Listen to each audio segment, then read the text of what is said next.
लोकसभा भारतीय संसद का, इंडियन पार्लियामेंट का एक बहुत ही महत्वपूर्ण सदन है जिसका गठन सन 1952 ईस्वी में पहली बार किया गया।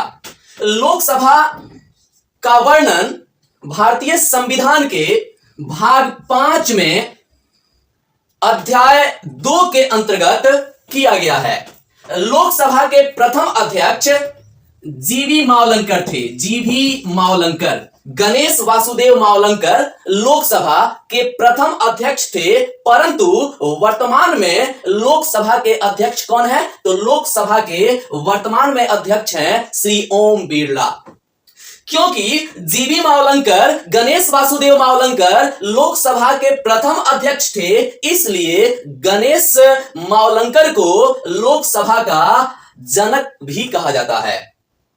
लोकसभा में भारतीय संविधान के अनुच्छेद 81 के तहत आर्टिकल 81 के अनुसार लोकसभा में मैक्सिमम 552 मेंबर्स हो सकते हैं, जिनमें से 530 मेंबर्स को इंडिया के 28 स्टेट्स से चुना जाता है, जबकि 20 मेंबर्स को इंडिया के 8 यूनियन टेरिटरी से चुना जाता है। बावजूद इसके इंडियन कॉन्स्टिट्यूशन के आर्टिकल 331 के अनुसार भारत का राष्ट्रपति लोकसभा में एंग्लो इंडियन कम्युनिटी से 2 मेंबर्स को नॉमिनेट कर सकता है।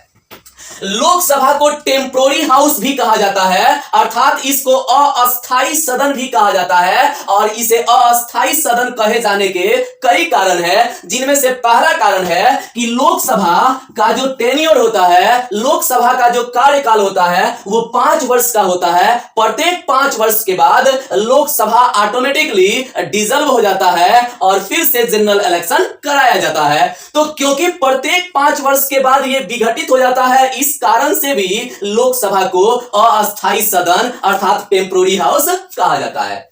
दूसरा कारण है कि जब इंडियन कॉन्स्टिट्यूशन के आर्टिकल 352 के अनुसार भारत का राष्ट्रपति पूरे देश में राष्ट्रीय आपातकाल की घोषणा करता है, नेशनल इमरजेंसी को इंपोज करता है, उस केस में भी लोकसभा को 5 वर्ष के पहले भी डिसॉल्व किया जा सकता है। इस कारण से भी लोकसभा को टेम्पोररी अस्थाई हाउस या सदन कहा जाता है। तीसरा कारण है कि जब इंडियन कॉन्स्टिट्यूशन के आर्टिकल 360 का यूज करके जब भारत का राष्ट्रपति पूरे देश में फाइनेंशियल इमरजेंसी अर्थात वित्तीय आपातकाल की घोषणा करता है, उस परिस्थिति में भी लोकसभा को 5 इयर्स के पहले डिसॉल्व किया जा सकता है। इस कारण से भी लोकसभा को अस्थाई सदन अर्थात टेम्पोररी हाउस के नाम